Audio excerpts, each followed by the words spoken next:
Isang mapagpalang araw sa ating lahat mga kabakal at sa mga kasama natin sa construction. Paki-subscribe na lang po itong ating munting YouTube channel. Ayan, ang Dipalot TV. Maraming salamat po. Magandang araw mga kaibigan. Ito naman yung aming ginagawang basement. Ayan, puro I-beam yung kanyang slab. At sa kasalukuyan ay nagwe-welding itong ating mga kasamang welder.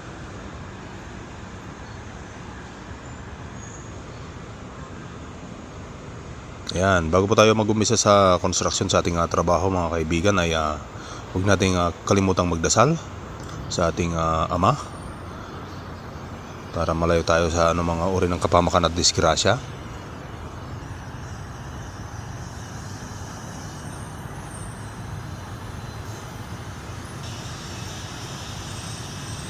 Ayan, tulong-tulong itong ating mga welder para magawa itong shear wall na nasa ilalim. Ang mga shear wall pala nito mga kaibigan ay may stainless cladding.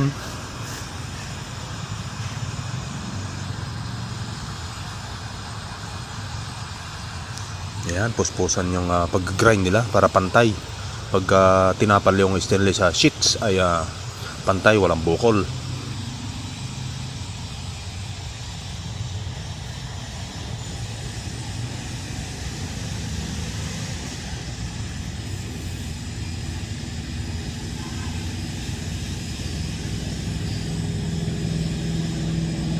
May naghahasa, may nagwe-welding.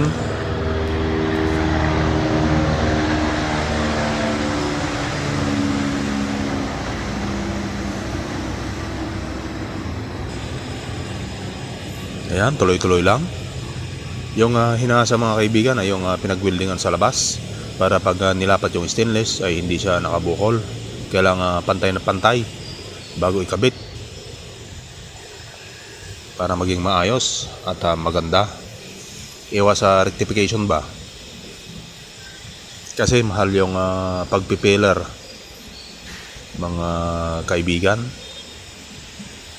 So kailangan pantay, walang siwang, at iwasan din mabutas yung ating stainless, dahil tulad ng sinabi ko, mahal ang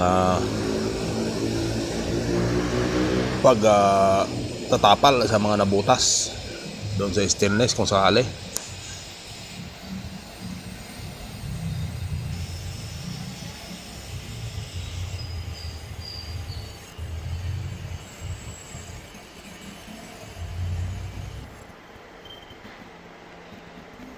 Ayan, ang sukat pala ng I-beam namin ginamit dito mga kaibigan ay 5 inches by 8 inches by 5 meters. Bukod pa sa mga biga mga kaibigan ay ayan, mayroong mga I-beam. Maraming salamat po sa inyong panonood at mag-ingat pa tayo palagi.